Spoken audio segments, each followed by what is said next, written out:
Enkosi ngokuhlala nathi nina babukela abahle abaqhafqhafu nisabukele yona Ekhaya Jikelele.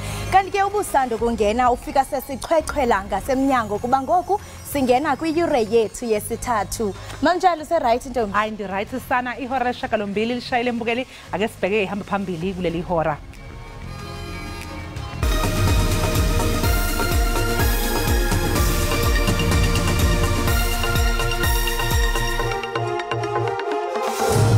Our mission was impactful. Its real success obviously will be measured on the ultimate objective of stopping the war. Umengameli wezwe Cyril Ramaphosa kanye nezinye inhloko zombuso zamazwe ase-Afrika sebephothule uhambo lwabo obekuhloswe ngalokuqeda impi ephakathi kwelase-Russia ne-Ukraine. I can't afford to buy food for my parents because I'm the breadwinner at home. I'm the only one who's working. So I couldn't even pay my daughter's school fees. Abongikazi abaqeqeshelwe kwisebe lezempilo eGauteng ngexesha lokunwena kwe-COVID-19 bathi sekuphela inyanga ezintathu bengahlawulwa kodwa kulindeleke ukuba basebenze ngokwesiqhelo.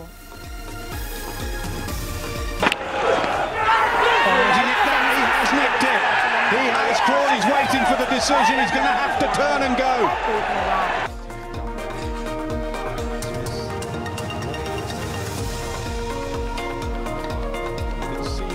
Imvula iphazamise usuku lwesithathu lomdlalo we-Ashes phakathi kwe-Australia neNgilandi eBirmingham. I-Australia ithathe ama-wicket amabili ngaphambi kokuthi imvula iphoqe abadlali ukuba baphume enkundleni okwesibili.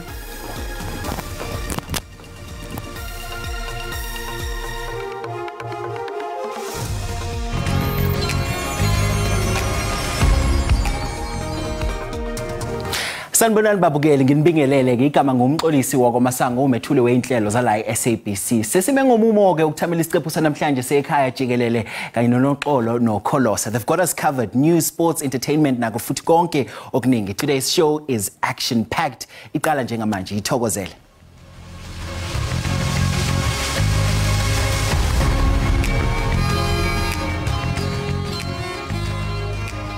Umengameli wezwe Cyril Ramaphosa behola ithimba labaholi bamazwe ase-Afrika belinomhlangano nomengameli wase-Ukraine nowase-Russia emzawini yokubhunga ngokuqedwa kwempi eqhubeka phakathi kwalamazwe womabili. Usachazeke uhambo lwabo njengolubene impumelelo. Nokho-ke umengameli ugcizelela ngokuthi izithelo zempumelelo yohambo lwabo zizolawulwa ukuthi le mpi eqhubeka e-Ukraine iyaphela noma cha. Abaholi bamazwe ase-Afrika abayithimba ebelijutshelwe ukuyozama ukuqedwa kwempi bethule incomo zezwekazi lase-Afrika ngaphambi kamengameli wase-Russia kanye nowase-Ukraine ngokwehlukana. Phakathi kokunye abafuna lamazwe abhekene ngeziqu zamehlo avumelane ngakho ukuthi gunyazwe ungena kweinhlangano zosizo oluphuthumayo ezokolekelela ngosizo lokudla nokunye. Bahlongoze nokuthi lamazwe akhulule ngokushintshiselana ngeziboshwa zempi ezase-Ukraine zibuyele ezweni lazo kanjalo nezase-Russia zibuyele kwelakubo. Our mission was impactful. Its real success obviously will be measured on the ultimate objective of stopping the war. But the impact that it has had is that one, we were listened to as we gave an African perspective on the war that's having negative consequences for our continent. Umengameli wase-Russia naye utshele ithimba labaholi base-Afrika ukuthi uhulumeni wezwe lakhe awukaze wenqabe ukuhlala phansi nezwe lase-Ukraine kuxoxiswane. Ngiwezwa kahle wonke amaphuzu nokukhathazeka kwenu nami ngiyazwelana nakho. Sikulungele thina ukuyibhekisisa incomo zenu asikaze siwenqaba umbono ukuthi kuxoxiswane kunalokho iUkraine yawenqaba lo mbono. Umengameli Ramaphosa kanye noPutin baphinde babhunga eceleni maqondana nomhlangano wamazwe eBRICS nozosingathwa iNingizimu Afrika nonyaka okulindeleke ukuthi uPutin abe ingxenye yawo. Ongacacike kahle njengoba inkantolo yomhlaba ifuna ukuthi elakuleli limbophe uma nje wabeka unyawo eNingizimu Afrika. Kusenjalo abebese kuba ngomongameli belilizwe babonakalise ukulixhasa ilinge lenkokheli zase-Afrika zokuqhubisana nomba wokuzisa uxolo phakathi kwamazwe alayo iUkraine neRussia. Owayesakuba ngumongameli uThabo Mbeki uthi inika umdla into yokuba ezinkokheli zikhankanye ukuba eyona nto ibalulekileyo kwangoku kukuba omabini amaqela avumelane. Kwaye owayesakuba ngumongameli uJacob Zuma utyhola amazwe asentshona iNATO ngokuphazamisana neUkraine. I'm glad that this African leadership that has gone to Moscow and to Kiev have said that their first task is to listen. Because I think it's important that they should understand what the Russian Federation is saying, what Ukraine is saying, to have a full grasp of the issues and matters at issue. I think it's only then that they would be able to elaborate a suggestion from Africa as to what we as Africans think should be done to end the war, to come out of the crisis. So I hope they have listened carefully to what has been said. As I say, because it's only after that it be possible for us to say what needs to be done. I think Russia has been saying this is their neighbor. You can't, in a neighboring country, bring NATO to interfere with Russia when you don't even want a country in the Middle East or Africa to think independent. You go there, you attack, you do everything. It's a one-sided discussion so far. But you need to find a solution to solve the problem. But people must be honest that in fact they are breaking the rules of the world because they are powerful. That does not help. And this particular war is in fact linked to the existence of BRICS. They don't like the existence of BRICS. And this started because they wanted to try to crush BRICS. But unfortunately, you can't crush BRICS. Kusenjalo iDA isibhalele iParliament ifuna umengameli uCyril Ramaphosa aphendule ngokusheshsha malungana nalolu hambo lokuletha uxolo phakathi kweUkraine neRussia. Leli qembu likhala ngokuthi lolu hambo luthele ngehlazi eNingizimu Afrika. It's clear that over the past 2 days, the presidency has disgraced South Africa on the global stage, and that this so-called peace mission has been utterly shambolic. Not only did the presidency lie about being unaware of missile strikes in Kiev while the so-called peace mission was in town, but the administration's sheer incompetence ended up causing a plane load of bodyguards, journalists, and apparently unauthorized weapons to be denied entry into Poland. So the DA is now submitting a series of urgent parliamentary questions. We want to understand the full cost to the people of South Africa of this utterly shambolic political stunt. Ukungavisisani kusaqhubeka kumbutho wezopolitiko ozenze eGqeberha iNorthern Alliance okukulandela ukuchongwa kukaJabi Jansen njengenkokheli entsha kwinkomfa ebibanjwe ngomgqibelo engekho umongameli walombutho nosodolophu webhunga laseNelson Mandela Bay uGary van Niekerk. Kuphuma abadala kungena abatsha kodwa lenkomfa iqhuba phantsi kwemeko enzima. Abaquzeleli benkomfa awakhange ayihoye imbalelwane esuka kuVan Niekerk. Amalungu ombutho athi mawahlonitshe amalungelo abantu. Not scared of any court. No court's got the power to take the power away from the people. uBrevin Brown wonyulwe njengosekela mongameli. uBrown wagxotha kweli qela kunyaka ophelileyo kodwa kule nkomfa kuthathwe isigqibo sokuba axolele amalunga le-11 ebenqunyisiwe. Congress has spoken. They gave the names of illegally suspended people by the previous regime, and those expulsions were lifted by Congress. Kodwa oku akusiso isiphelo. uGary van Niekerk uthi usengumongameli weliqela kwaye le nkomfa binkosi emthethweni. The FEC took a decision to host the conference later this year Therefore, the so-called conference that was held is illegal because it was not sanctioned by the legitimate executive. Ufanike uthi isihlalo sakhe njengosodolophu asichaphazelekanga kodwa inkokheli ezintsha zalombutho ziyakuphikisa oku zisithi zizakubhengeza izikhulu ezintathu njengezinabantu kwesisixeko kwi-IEC ngomso. Ndingulerato Fikisi kwindaba ze-SABC eGqeberha. Sakugxeka kakhulu ukubulawa ngesihluku wesifazana oneminyaka ama-41 obudala onokukhubazeka ngokwengqondo eMasakala eMatatele Eastern Cape. Isidumbu sikaNomajama Ketsiwe esicuye izitho zomzimba satholakala ngoLwesine. Inhlungu nonxunguphalo phakathi kwekhaya lakwaKhentsiwe. uNomajama Khentsiwe umzimba wakhe ufunyanwe ulahlwe ethafeni utyhuthulwe amalungu omzimba. Eli khaya kungokunje lifuna kwenziwa ubulungiswa. Sishoka kakhulu lento njengefamily eyenzekileyo kulo mntwana wethu uNomajama ngendlela amangalisayo. Asaphatha kakuhle kakhulu xa sesibona futhi nokuthi enyanisweni lento iyaqhubeka elalini. Akude kube khona solution kakuhle lento isenzeka.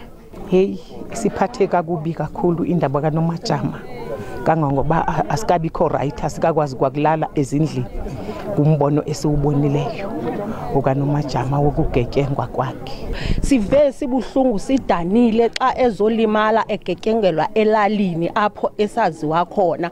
Kangangoba sicela amapolisa adlale indima yawo afumaneke lo muntu. Urhulumente wephondo eMpuma Koloni uxhalabile ngezenzo zokubulawa kwabantu basetyhini nabantwana ingakumbi kumhlaba waseMatatiyele. Lalani ngenxeba akuhlangweli ngehliye uThixo khona kodwa urhulumente wenu uza kuyilwa lento futhi sizawuncedisana ukuze umuntu abe behind bars. Umbutho ojongene nokulusana nokuxhatshazwa kwamanina nabantwana ikhula Community Development umemelela isebe lezobulungisa kuba lijonge likwaqwalasela indlela engcono yokutsala nokugcina amagazi ngakumbi ezaphula imithetho elizweni loMzantsi Afrika. Lixesha lobana xa umntwana ezalwa sibe nebhanke nguvimba yokugcina lonke amagazi ne-DNA ukwenzela uba xa umuntu oreshiwayo kuvele kuyiwe phaa kungabe kukhangela umuntu abe koqatyelwa ngapha siyazi into yobana kuvulwa apha ebhankeni kokujonga uba ngekabani le DNA ifunyanwe ukukhangela umuntu. Akukabanjwa mntu kwesi siganeko. Ndinkululeko Nyembezi weendaba ze-SABC eMatatiyele. Abadlali kanye nabaphathi beqembu lebhola lombhoxo lase-Eastern Cape African Bombers sebethatha isinqumo sokuyibambela mathupha ngokulungisa inkundla iDenqeqe eGqeberha ngenxa yokubonakala sengathi umkhandlu Nelson Mandela Bay awusayinakile. Abaphathi nabadlali beqela lasezwide iAfrican Bombers baqale iphulo lokucoca elibala laziwayo lombhoxo iDenqeqe. Elibala lilembali kwaye lalisetyenziswa liqela leKwaru ngonyaka bo-1970. Sithetha nje ngoku imeko yalo ayincumisi kwaphela liyonakaliswa ngoonqevu. Abanye basebenzisa elibala ukuphula umthetho. Abadlali beAfrican Bombers kunye namagqala ombhoxo bafuna ukuphinda badlala kwelibala labo. Asikwazi ngokudlalela kwelibala ngenxa yemeko. Elibala ngokuseyihub ye-drugs ezininzi izinto ezimbi ezenzekayo apha abahlali bale area ipatrollers apha xa bengenile apha badibana neemeko ezimbi gqithi. Umasipala ombhaxa iNelson Mandela Bay uyavuma ukuba wenze impazamo ukungalihoyi elibala iminyaka kodwa uthi uza kulungisa oku. Ngoku ke siqalile ke ngoku ngendonga zangaphandle ukusakha ukuze kuyokwazi ungena ngaphakathi kuba lokho kunceda into ukuqalise ngaphakathi baze kakhona onqevu bafike bazokusigeliza kakhona. Inkonde uDenqeqe nelithiwe ngaye elibala ngonyaka 1976 wayeligosa lezemidlalo ngexesha lorhulumente wocalucalulo apho wayelwela amalungelo wabantu abantsundu. Ndinguzolani Moya weendaba ze-SABC ndiseGqeberha kwiphondo leMpuma Koloni. Ngokumbukeli masithi qhwi evenkileni kodwa qiniseka ugqusha lazi kuba xa sibuye kaloku sakube sithetha naye umkhushwala. Ndivumeleni ndithi ningendawo.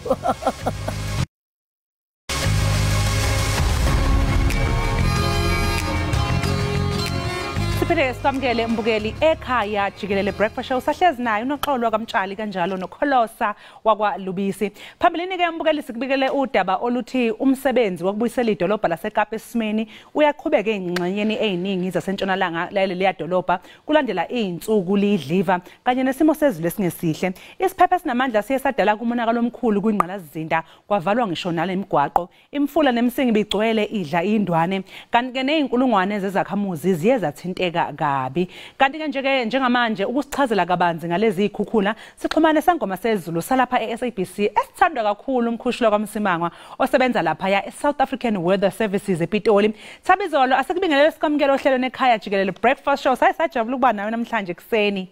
Awu mangibingelele noxolo ngibingelele kinonke ngithi nje kwanza kwayintokozo.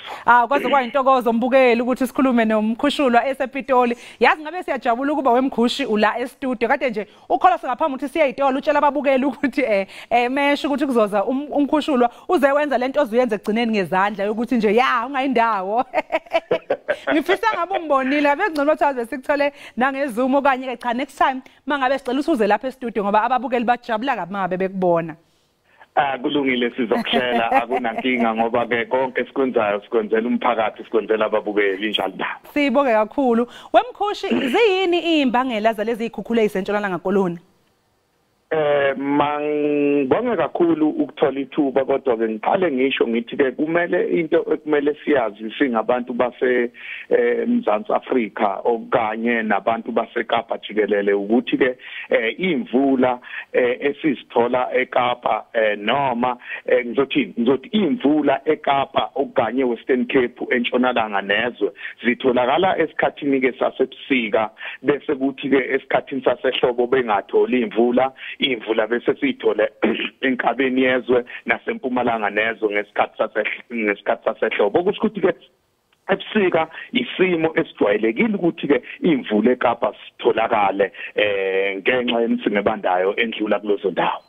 Manje wemkhushi njengoba usho nje nawe ukuthi vele ngoba kuyisikhathi sebusika yilapho ke kulindele khona imvula eWestern Cape kanjalo naseKapa ingabe njengoba kuzoba nezinye nje imvula enamandla ezilindelekile entshonalanga uma ngabe ke kuqhathanisa nalezi kade zikhona ingabe sizobona ezoba worse noma mhlawumbe ezingcono?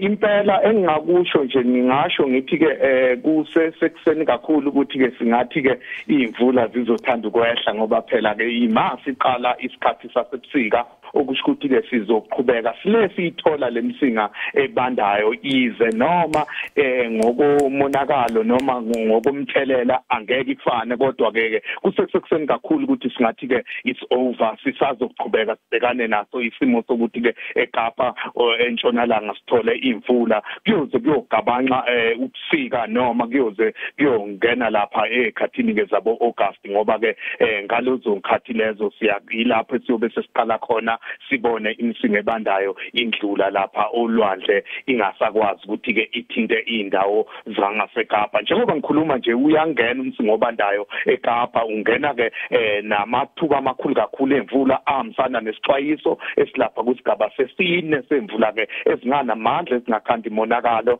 siphinde futhi sibhekane nomoya lapha eWestern Cape siphinde futhi sibhekane nokuthukuthela kolwandle ngikhuluma ke ngesimo njengamanje abantu baseKapa babhekene naso osukwini ke namhlanje.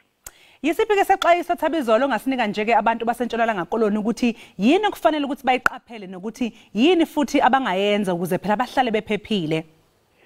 Sigesinuse kakhulu ngoba inhlekelele into yawo wonke umuntu ukuthi ke siyacela ukuthi umphakathi wakithi usebenzisane nalaba abezenhlekelele ama disaster management centers abangaphansi kwalo yamnyango esibiza sithi ke kwakhopta ukuze bezokwazi ukuthi ke mangabe kunexwayiso bekwazi ukuthi ke bebalekele endaweni ephephile ngoba akusiza ukubaleka uthola ukuthi uyabaleka ubalekela endaweni engaphephile. South African Weather Services sisebenzisana kakhulu ke nabe disaster ekutheni sinikezane information ukuthi ke yini okulindelekile sesishola ukuthi ke mangabe kuyenzeka ukuthi ke mhlumbe einkundleni zokuxhumana kuma radio station kuma television information abantu abakwazanga ukuyithola khona ngezathu ezithile siyanxusa ukuthi ke bebambane okanye kube nalobo budlelwane okukhona ekumele bebenze besemphakathini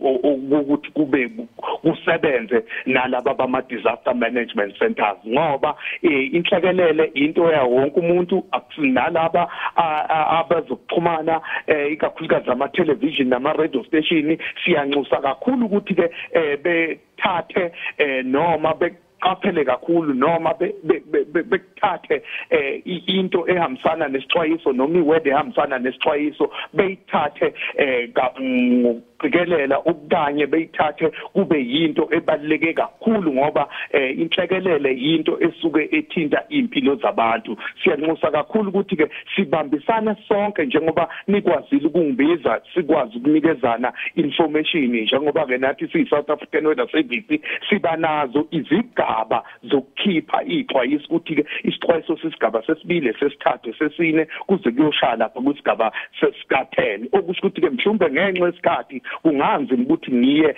ngigxile kakhulu lapho kodwa mama engabambisana umphakathi wakithi nama disaster management centers laba bezenhlekelele ngicabanga ukuthi ke singawehlisa amathuba okulimala kwempahla singawehlisa amathuba okuthi ke kuphume imphefumulo kodwa iweather ngesikwazi kuyivimba mayisiza kumele ize kodwa into ebalekile ukuthi thina sireact kanjani ukwehlisa lo mathuba okulimala kwempahla nokuphuma komphefumulo.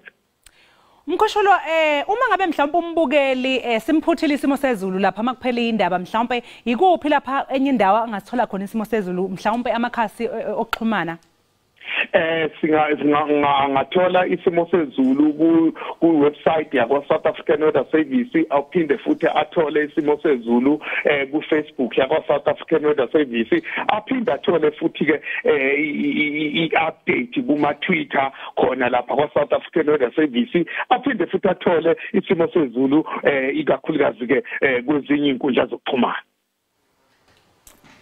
Siyabonga kakhulu ke Thabizolo ngesikhathi sakho nje uqhubeka nomsebenzi omuhle okwazisa abantu umphakathi ukuthi ke isimo sezulu sinjani. Khumbula ke mbukela ukuthi phela ungamthola umkhushulo lapha eindabeni zesizulu mangabe iphela ngehora lesikhombisa kusihlwa ilapho ke asuke khona enza noma azisa ngesimo sezulu. Umkhushi Kholosa uthi uzozivakashela ngokuzayo. Hayi makeze kuba oko nilindile nami ndiqonda bajonga ndifuna nje lanto nje ami nje athi benza hlala kube neindaba zesizulu uhleze khona lapho. Hayi niyevuya nina tani.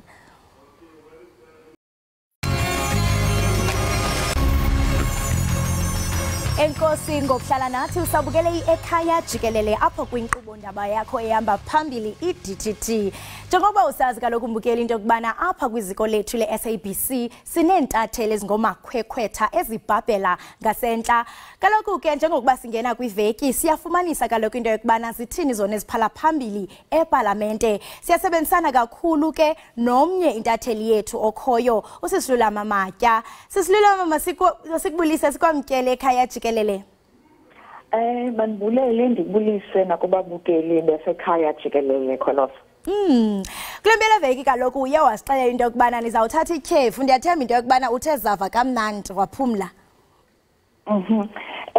Kholosa njengoba benditshilo ndathi amalungu eParlamente azawukhathatha ikhefu oko akuthethi ukuthi thina singonondaba sisekhefini kodwa ke manditsho ngithi iParlamente izinezindlu ezimbini iNational Assembly kwakunye neNCOP.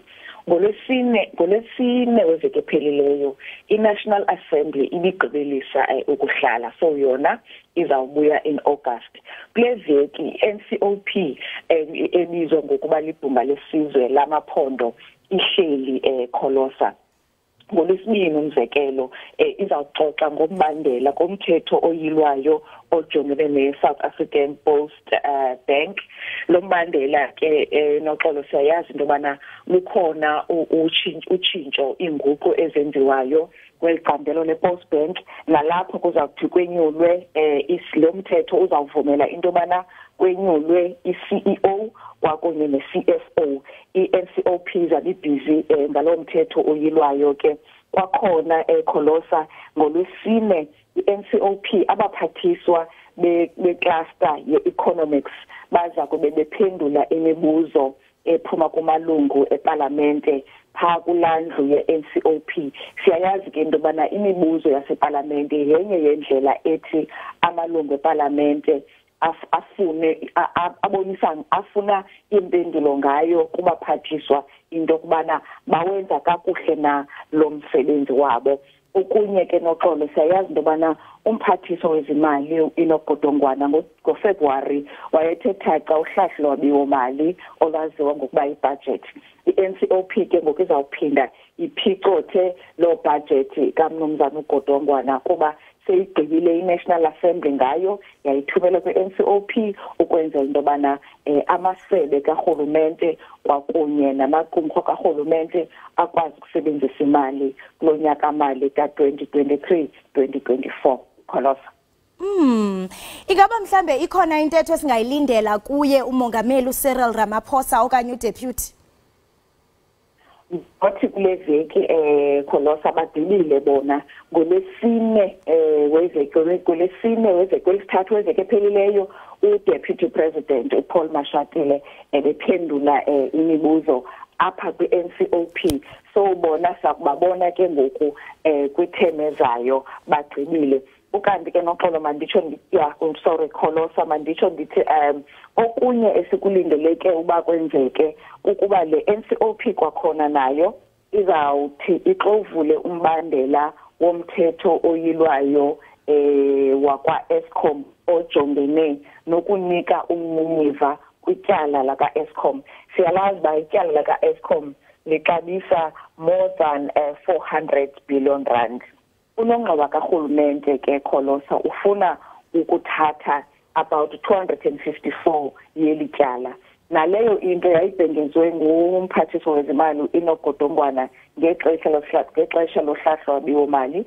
So i-NCOP nayo ke ngoku izawuphinda iphicothe lo mbandela into bana uNational Treasury eli tyala uzalithatha alibhatale njani okwenzela basinike umniniva ku-Eskom. Siyayazi singabemi boMzantsi Afrika into bana Eskom ujongene nengxaki esikakhulu uthe gqolo enkinkisha umbane okanye emilisela ucimicimi wombane. So lo mthetho uyilwayo ngomnye wezinto ke zijongene nokubona into bana uEskom unamandla uyakwazi ukuzimela akwazi ukwenza nomsebenzi wakhe ekufuneke ewenzile. Ezo zinto ke sizilindeleyo kwi-NCOP kule veki bazawugqibelisa ke nabo ngolwesine bathatha ikhefu bayokubuya ke ngoku ngoSeptemba. Sisilulama masibulele ngexesha lakho. Siyabulela kakhulu ngokuthi gqolo uqinisekisa into yokubona ababukeli bethu bafumana ulwazi ngokwenzeka eParliament kule veki. Siyabulela Kholosa kakhulu. Lowo ke mbukeli besithetha naye nguye uSisilulama Matyi oyintatheli yaseParliament kweli ziko lase-SABC. Ngoko masithi qhwi kuninzi eseniphathele kona ningayindawo.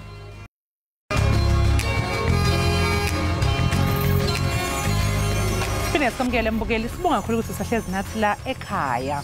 Ukugqoka imyezane lapho thile ephothula imfundo ephakeme kuvusa umuzwa wokuqhenya nokuthi wenze kahle. Futhi kumnandi kakhulu ke lapho izihlobo zakho sezikhona uzoyibonela ngokwazi ukuthi kukho konke osuhlangabezane nakho ukwazile ngempela ukuthweswa iziqu. Amasiko okuthweswa kweziqu ayayiguquka ngokuhamba kwesikhathi futhi ayehluka ngokwamasiko amazwe ngamazwe. Kokujwayelekile ezinye zezindlela zezivame kakhulu emcimbini wokuthweswa iziqu zihlanganisa ukugqoka igqoko kanye namajazi, ukunikezwa kweziqu kanye nokugcotshwa okwakuhanjiswa ngokukhulu ukuzotha lokhu. Ukuthulwa kwenkulumo yokuthweswa iziqu bese abafundi bejikijela izigqoko zabo phezulu. Esikhathini eside lo mcimbi ubungenakho ukuxokozela. Kamuva nje sezashintsha izinto. Manje sekunendlela ezihlukile eziningana abantu abakujabulela ngayo ukuthwala iziqu. Ngokwesibonelo, abanye bayagiya nokugiya nokuyindlela yabo ebonisa injabulo njengoba bejwayele ukwenza emakhaya. Abanye bazwakalisa injabulo yabo ngokuhlabelela ingoma badumise ongabonwayo. Kanti abanye bona njengabasebasha sebevele badanse umdanso wesimanje wamapiano bese bashaya nevosho. Akuwona wonke amanyuvesi akutusayo lokhu osekwenziwa abathweswa iziqu. Kamuva nje iphini likaShansela lenyuvesi yaseGoli ukhuze kabukhali izenzo ezifuzelezi. Washo ethi umcimbi wokuthweswa kweziqu akulona isekisi. Ladies and gentlemen, I will not allow our graduation ceremony to be turned into a circus. This is a respectable university. I would like to warn our graduates this evening, you perform games here, we will not tolerate that. Please let us not reduce this graduation ceremony into a circus. Kanti ke ababukeli be-Ekhaya Jikelele bathe baphawula ngale ngxuba kaxaka. Ngokubona kwami ayikho alikho icala ukuthi umuntu agubhe ngendlela afuna ukugubha ngayo. Into ekumele sikhumbule ukuthi for umuntu omnyama ukuthweswa iziqu akusiyona into encane. For one suke sesikhumbula izinto esisuke sesidlule kuzona lapha emanyuvesi zonke ingqinamba esuke sesi-overcomile emanyuvesi ingakho suke sicelebrate kanje lapha stage. Ngikhuluma ngezinto ezifana nendlala kuyalanjwa phela emanyuvesi kuyalanjwa ema-race. Ngikhuluma ngezinto zokuthi ulwa no-NSFAS i-racism, the fact that abantu abanyama abaningi baphuma kuma-disadvantaged backgrounds. So mangabe ususe-stage laphayana usu-celebrate nawe ukuthi zonke lezi zinto lezi usuzi-overcomile. Mina ngiyavumelana nabafundi basemayunivesithi ahlukile. I-graduation usuku lokujabula bafethu, usuku lokubungaza ukuthi ufundile ezikhathini ezinzima kodwa wagcina igcilini usuphumelele. So abantu abavunyelwa ukuthi begide mawukuthi abacule bedanse beshaya umqashiya stage abakwenze lokho kulungile because lolu suku lufika kanye empilweni. Nami ngithi hayi lokho sekwenziwa ingane zethu angisakwazi. Ngibona nje sekuwumsangano nje wodwa. Ngingafisa nje ukuthi ingane zethu zithatha ama-degree wazo zibuyele emakhaya. Ziyekele nje lo msangano esezikwenza lapha esingakwazi. Nako konke lokho kunye okungalungile.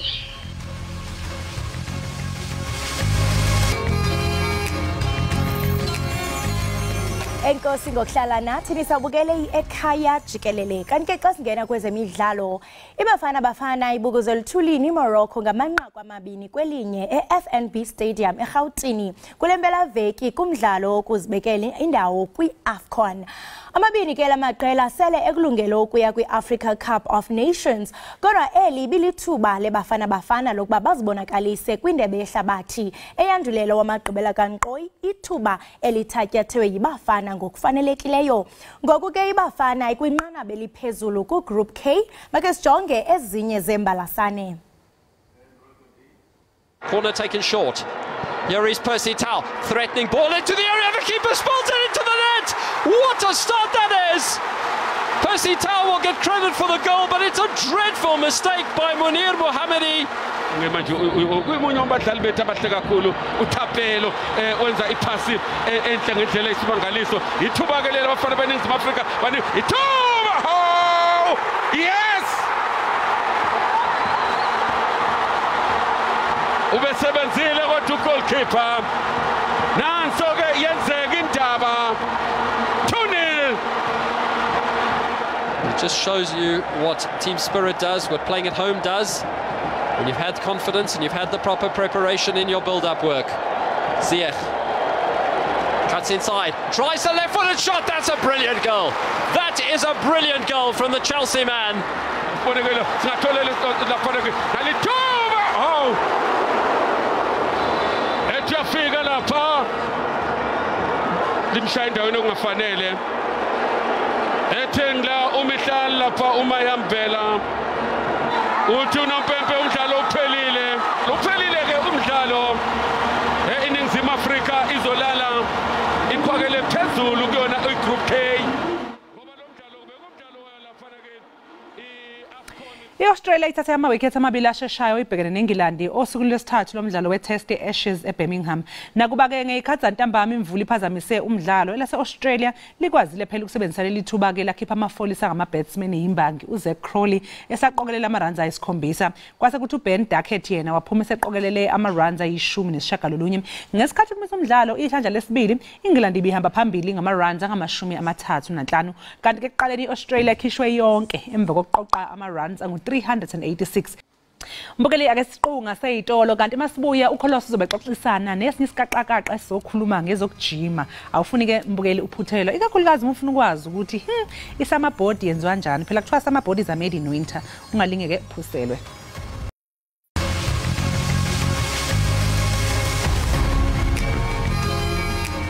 Enkosi ngokuhlala nathi nisabukele yona Ekhaya Jikelele. Njengokuba ke nisazi ukuba namhlanje kungomvulo lonto ke ithetha uba lixesha lokuzivoca-voca. Sikhuphe kaloku ezanto besikaze siyimpela veki. Ukhona ke uThepiso Khathi oza kusincedisa asibonise into yokubana ungazivoca-voca kanjani. Thepiso, masikwamkele kwakhona Ekhaya Jikelele. My sister, thank you for having me back once again. Yeah, nje kubona into yobana uye wablasha xa unokusi esithi isigaqaqaqa ndakubona ubutshona ezantsi. Kwenzeka ntoni uva kamnandi xa kuthiwa you are the man? No, the thing is that I look like isigaqaqaqa, but then I'm just that guy with a small body, you know. So I guess this is isigaqaqaqa sifushane. Awusazenza ihambo ngelo xesha ifly ithini emntaneni iphume yonke ingathi ujime kakhulu than last time ubungekho nje. Okanye ujimele thina usifuna usibonisa uba ya. Before I came here, like I started at work because I have clients in Wajimisayo Exeni in the early mornings. So today I decided to actually cycle when I came here. So I think that's why now my legs are a bit more defined. So xa ugqiba ucyclisha ziyashiyeka izinto zithe neke nje ndizame ndithi xa ndibuye ye ikuthiwa kwenzeke ntoni. Masingene kumba wokuzivoca-voca. Kusekuseni umuntu uyavuka ungacebisa into yokubana lelo naxesha li-right lelo xa ugqiba uvuka ngabani kanye ixesha? What I can always say is that it depends on your time. Maybe let's say what time do you normally go to work? So from now, I normally start my work around 4 a.m. in the mornings. So the best time that you can actually use to exercise in the early mornings, it's 1 hour before you go to work. So if you are used to go to uvuke 4 xeni or 5, wake up 1 hour earlier than you normally do so that you can have enough time to prepare and do everything without having to rush in between. And then in that way, eyes will affect our umsebenzi wakho anyhow. Sure. Kusebusika ngoku kunzima nokuba uthi uyavuka. So can you imagine if uzavuka an hour before?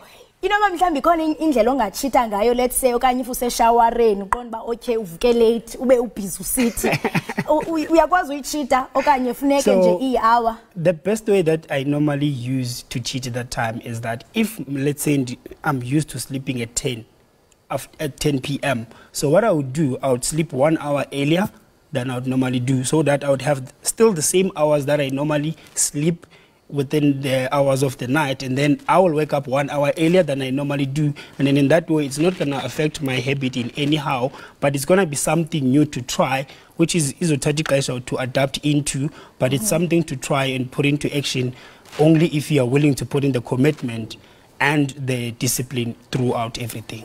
I-commitment ne-discipline. And njengoko uyi-personal trainer ndiyarhalela into yokubana usinabele into yokubana kubantu odla ngokusebenzisana nabo eyona ngxaki ileleyo kubo yintoni? Is it losing weight or gaining weight?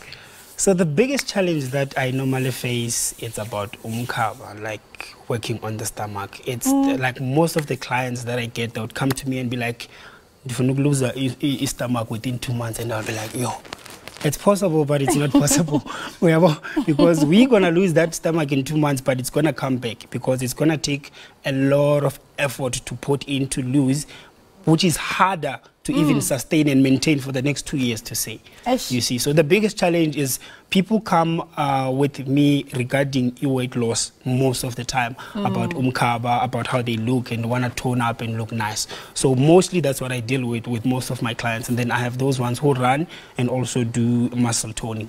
Ngaphambi kokuba ucebise mhlambe umuntu othi nangoku ubukela unesikhalazo somkhaba, as a personal trainer, do you maybe blame abantu abazawuthi benza ezanantsikana i-tummy tucks, umuntu athi ndifuna la mafutha alapha aze apha? Uyaba-blame because leyo ayizuthatha i-2 months, izawuthiwa nje qhwi akhutshwe amafutha afakwe kwindawo. Do you blame them? No, I don't, because at the end of the day, we all have our preferences in terms of izinto for now and what we like. So if you feel like this is the right thing for me to do and you want to go do it, go for it, you know. But as I always say, in everything that you do, there's always a negative and a positive. So just focus on the outcomes of what you do and how it's going to affect you and how hard is it going to affect you. So less anxiety, it's the longer route which people don't want to take and don't like, which is you exercise now, you will see results in 6 months, which is in 2 weeks or 1 month, you see. So that's why many people prefer that one, because it's easier. It's still okay. Yeah, it's still okay. Puma je ukuthi wena what do you prefer and what do you want. Okay, ngaphambi kokuba usibonise ndiyathanda into okubana ucebise ababukeli bethu, especially abathi bayastrugglisha with izinto zomkhaba, and also ungayishanga ngaphandle indaba ye diet ukuthi as uthi okay ufuna uluza ufuna uthini nansi diet ongayirecommend. So kwindaba ze diet, I don't want to stick to it too hard because it's easy, it's not easy. So the best thing that I can always say is that just be aware of what you eat in terms of food awareness, you know.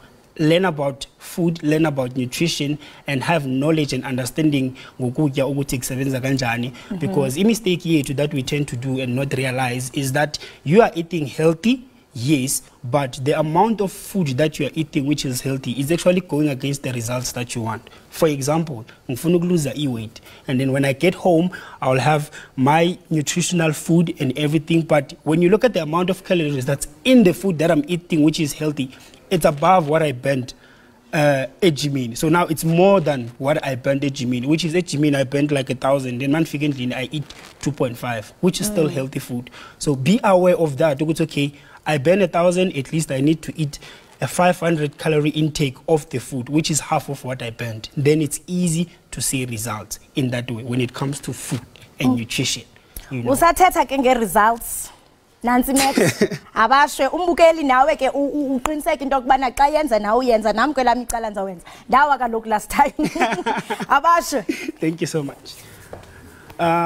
Okay, so today we're just gonna simply focus on easy, basic exercise workouts that anyone can do at home. Doesn't matter how old you are or who you are. It's just something simple and effective. One thing that I always do, I always take a simple workout and make it effective. And then in that way, it's gonna be easy to give you the results that you want. So for a warm-up, there's 2 exercises that you can try, at least for a minute, you know. You can just do jumping jacks, which is you go in that position. For advance, you can go in this position. So that's gonna be your full jumping jack workout that you can do as part of the warm-up.